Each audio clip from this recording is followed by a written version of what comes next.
Hello, a very good morning to all of you. आज हम करने वाले हैं इम्पोर्टेंट क्वेश्चंस। उसमें भी जो मेन क्वेश्चंस यहाँ पर मैंने 150 के करीब क्वेश्चंस जो है कंपाइल किए हुए हैं। उनमें से जो मेन क्वेश्चंस होंगे वो मैं आपको बताऊंगा यहाँ पर। 150 में से मेन जो होंगे, यानी कि मैंने 150 जो है वो कंपाइल किए हुए हैं, उनको बनाया हुआ है एक नोट के तौर पर। तो यहाँ पर मैं आपको 150 के आंसर्स बताऊंगा।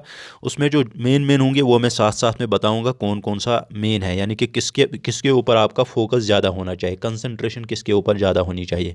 क्योंकि इसमें कुछ क्वेश्चन ऐसे हैं जो कि आपके सिलेबस के रिगार्डिंग तो नहीं है, बल्कि सिलेबस के रिगार्डिंग आते हैं, यानी कि थोड़ा बहुत उनका मिलाप सिलेबस से होता है। तो वो क्वेश्चंस भी मैंने यहाँ पर लिए हुए हैं कि कभी कभार जो है कुछ ऐसे क्वेश्चंस आते हैं, यानी कि टॉपिक दिया हुआ है, टॉपिक के रिलेटेड कोई भी क्वेश्चन आ सकता है। तो यहाँ पर जो है हम करने वाले हैं कुछ इंपॉर्टेंट क्वेश्चंस। तो चले शुरू करते हैं हम अपने क्वेश्चंस। क्वेश्चन नंबर फर्स्ट जो है वो है, the continuous process of evaporation, condensation and precipitation is called. ये हर किसी को मालूम होगा, every science student to knows. Science student को छोड़ो, उसके अलावा जो भी स्टूडेंट्स होते हैं वो जानते हैं कि वो उसको हम हाइड्रोलॉजिकल साइकिल कहते हैं। उसके बाद जो है next, riverine system is placed in. यह आपको पता ही है, ये ओपन सिस्टम में आएगा। उसके बाद beels oxbow lakes are mostly distributed in. मैं आपको बताऊंगा कौन कौन सा इंपॉर्टेंट है, उसके ऊपर मैं आपको टिक मार्क रख के दूंगा। जहाँ पर मैं टिक मार्क लगाऊंगा, यानी कि जहाँ पर मैं ऐसे जो है सर्कल बनाऊंगा, तो समझ लेना कि वो इम्पॉर्टेंट क्वेश्चन है। तो जहाँ पर मैं सर्कल नहीं मारूंगा तो वहाँ पर समझ लेना कि वो इम्पॉर्टेंट, ज़्यादा इम्पॉर्टेंट नहीं है। तो कहाँ पर एक्सबो लेक्स डिस्ट्रीब्यूटेड, किस स्टेट में डिस्ट्रीब्यूटेड है, तो यहाँ पर आंसर आएगा आसाम में। उसके बाद the maximum production of Chinese pomfret in is the form is from the state of Karnataka. उसके बाद the mud flat and saline swamps located in West Bengal और कॉल्ड एज। उनको क्या कहते हैं? उनको कहते हैं बेरीज। क्या कहते हैं उनको?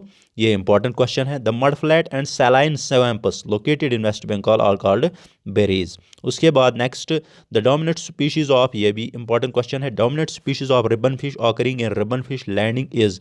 उसका नाम क्या है? ट्रिचीरियस लेप्टूरस। ट्रिचीरियस लेप्टूरस। उसके बाद लेप लेप्टिरोकैंथस गैंगिटिकस, सॉरी। उसके बाद next question, question number 7, the largest estuarine ecosystem in India is. तो यहाँ पर हुगली, माल्था। उसके बाद नेक्स्ट क्वेश्चन नंबर 8 पे चलते हैं, the Indian marine fisheries sector is characterised by. ये इंपॉर्टेंट क्वेश्चन है। The Indian marine fisheries sector is, जो इंडियन मैरीन फिशरीज सेक्टर जो है, ये जो मैरीन फिशरीज होती हैं वो उसको किस के तौर पर कैरेक्टराइज किया जाता है। तो यहाँ पर दिए हुए हैं multi gear fisheries, multi species fisheries, multi gear and multi species fisheries. तो यहाँ पर कौन सा ऑप्शन आएगा? Option number C, that is multi gear and multi species fisheries. Important question है, ये याद रखना। किस किस के तौर पर एक इनको कैरेक्टराइज किया जाता है, कौन से फ्यूचर वे?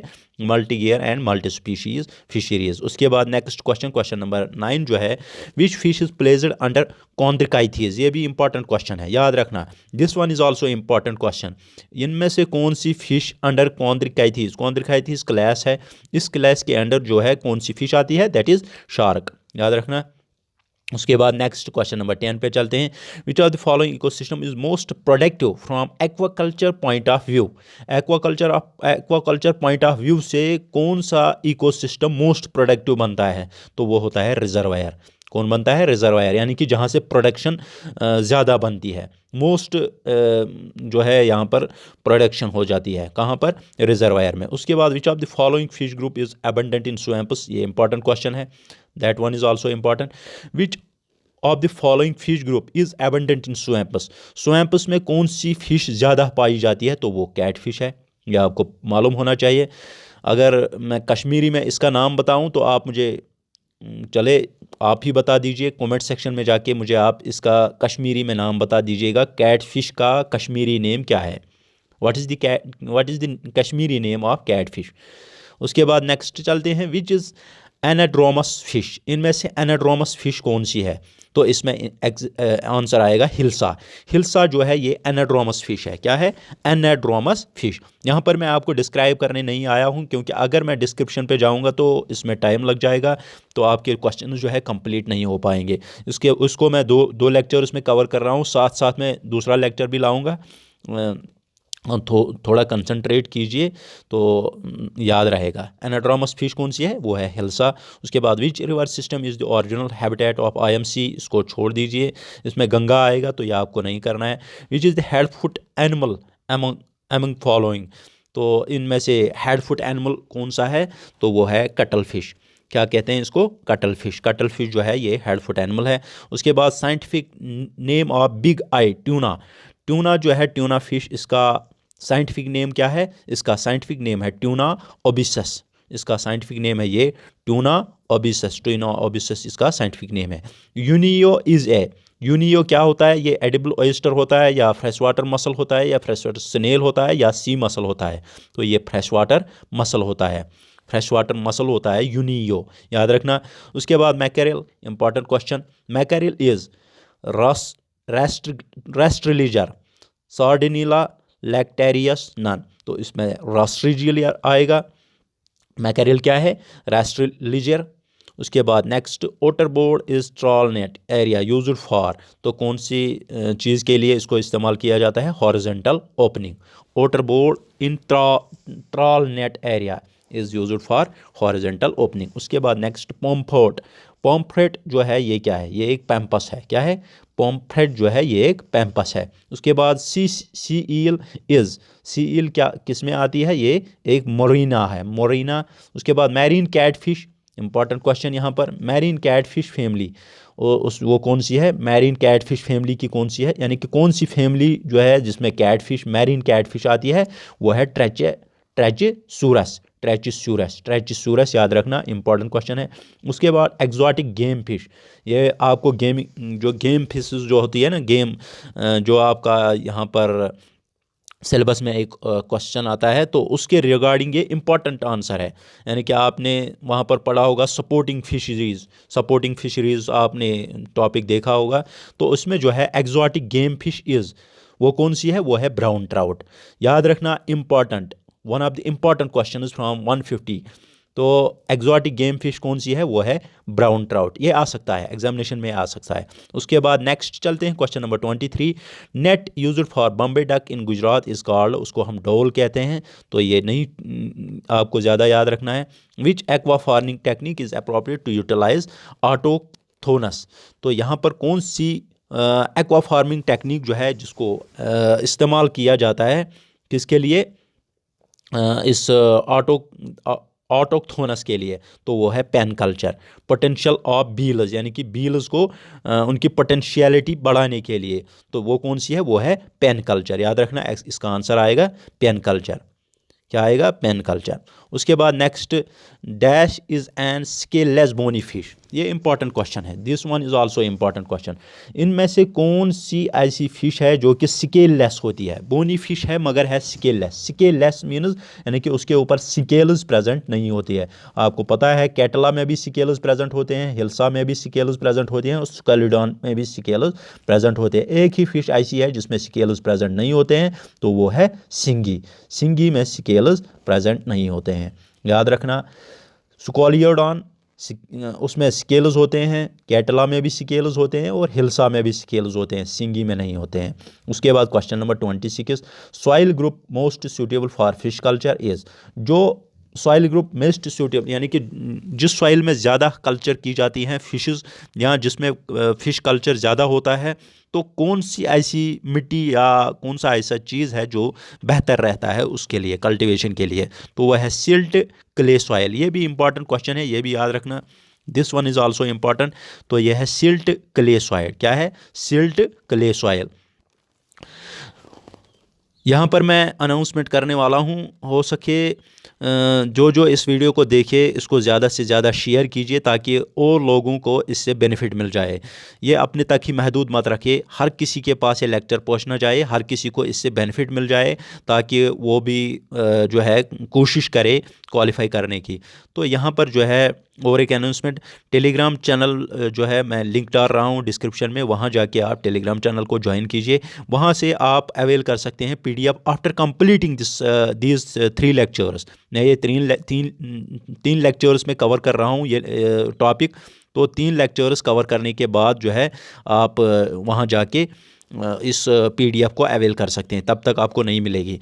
तो उसके साथ साथ जो है मेरी वीडियोस को ज़्यादा से ज़्यादा शेयर कीजिए, और कमेंट बॉक्स में, मैंने पिछले लेक्चर में बोला था, कमेंट बॉक्स में जाके बताइए कि आपका एग्ज़ामिनेशन कहाँ पर होने वाला है। इंटीमेशन सिटी जो है वो दिया हुआ है, आप जाके चेक कीजिए कहाँ पर है इंटीमेशन सिटी आपकी। तो श्रीनगर है या कोई और डिस्ट्रिक्ट है तो वो आप चेक कर सकते हैं। तो ये हो गया इम्पोर्टेंट अनाउंसमेंट। तो उसके साथ साथ नेक्स्ट चलते हैं क्वेश्चन नंबर 27 पे। ये इंपॉर्टेंट क्वेश्चन है, इसमें क्या कहा था मैंने, आंसर आएगा सिल्ट क्ले सॉयल। याद रखना, सिल्ट क्ले सॉयल यानी कि क्ले, उसमें थोड़ा सिल्ट आपको पता होना चाहिए। वो थोड़े से वो मोटे मोटे जो होते हैं, पतले पतले से जो होते हैं वो दाने होते हैं। तो वो उन दानों को हम सिल्ट कहते हैं। और क्ले, उसके साथ क्ले होती है, मिट्टी होती है, और वो जो है वो बनाते हैं थोड़ा सा वो गाढ़ापन। तो उसमें जो है ये कल्टीवेशन ज़्यादा होती है। उसके बाद next question number 27, oxygen depletion occurs mostly in pond having high density.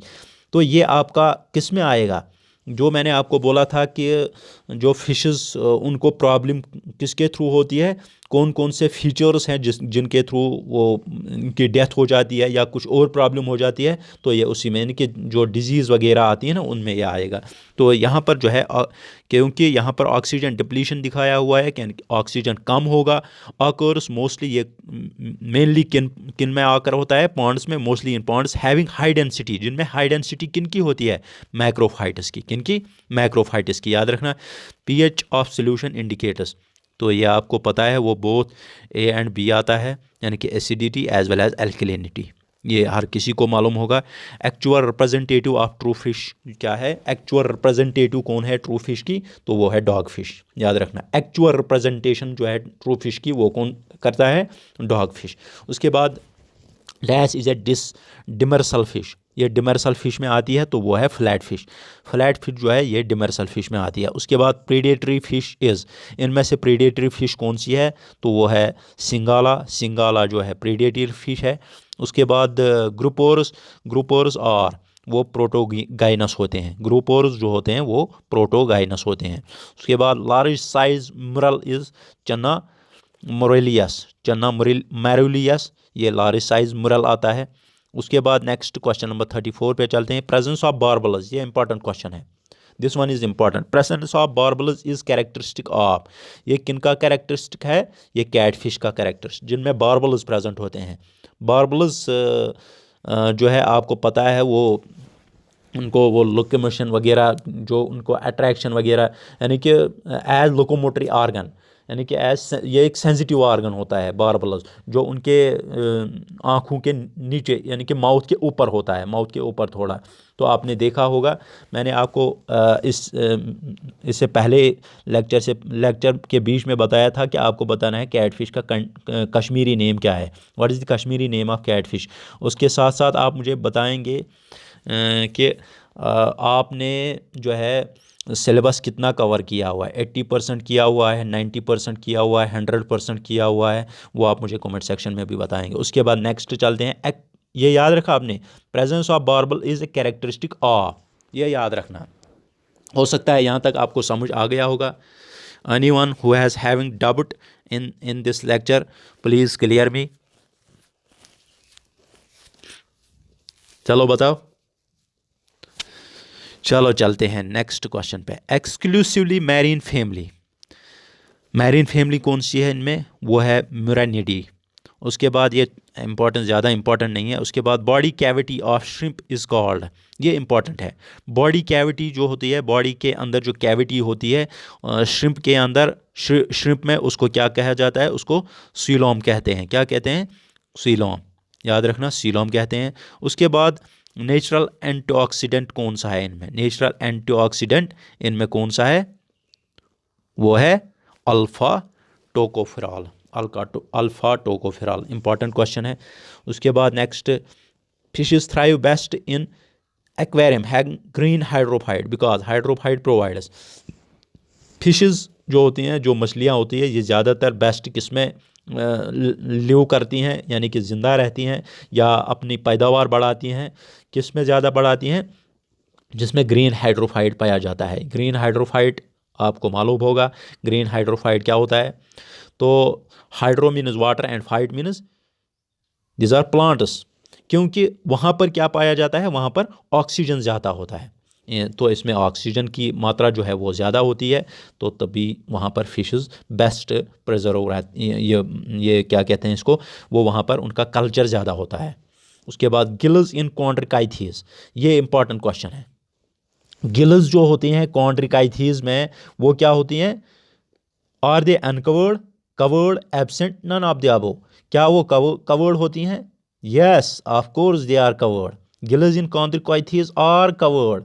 क्यों कवर्ड होती है? क्योंकि गिल्स के ऊपर आपको पता है जो ऊपर से कवरिंग होती है वही उनको बचाती है, जो एक्स्ट्रा वाटर जो होता है वो वहाँ से ना घुस जाए और जो लंग्स में जो उनके गिल्स वगैरह हैं उनमें प्रॉब्लम ना हो जाए, तो उनकी गिल्स जो है कवर्ड होती है कॉन्ड्रिकाइथीज में।